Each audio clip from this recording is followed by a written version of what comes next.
No nii, tere, teeme teile siis Õilmäe korterist väikse videotuuri ja näitan teile, millega tegu on. Et hetkel olen siis esikus ja minu taga on siis välisuks ja vasakut kätt jääb kohe eraldi duširuum. Siin on niisugune katteklaas, keegi teid näeks, kui pesete. Ja see on siis vaatega meil Õilmäe tänava poole. Siin eraldi WC. Ja siis siin on elutuba, köök. Näeb välja täpselt selline. Siin on meil ahi, kahene pliit, külmkapp koos sügavkülmaga. Siis on meil siin veel nõudepesumasin. Siin on boiler ja pesumasin. See kõik on siis siin sisse ehitatud mööbel, see tuleb kõik kaasa korteriga. Ja samuti siin siis ka kapp.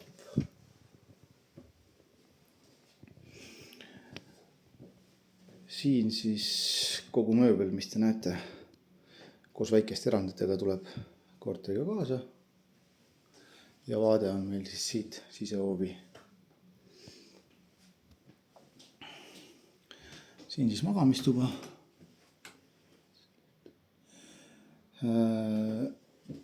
Siin on meil hommikupäike, voodi, väike kapinurk ja selline ta on.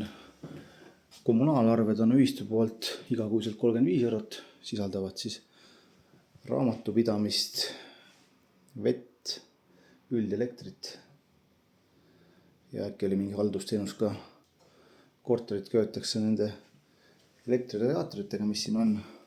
Talvine tarbimine on kuskil 300–400 kilovatti kuus, mis tähendab seda, et mina soovitaks inimestel panna siia talveks fikseeritud hinnaga elektri liitumise või paketi ja suveks siis börsipõhise.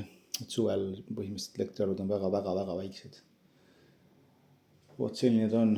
Parkimine on siis meil maja eest tasuta külje peal. Ainuke miinus, mis siin on. Ma ei saaks öelda, et see on miinus, aga noh, pigem ikka miinus. Et see koridor on siin vist renoveerimata.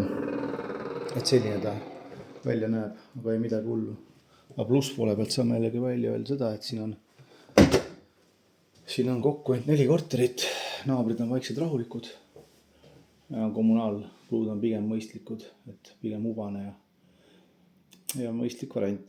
Et kui teil on antud korteri vastu huvi, siis olge hea ja võtke minuga ühendust. Aitäh vaatamast!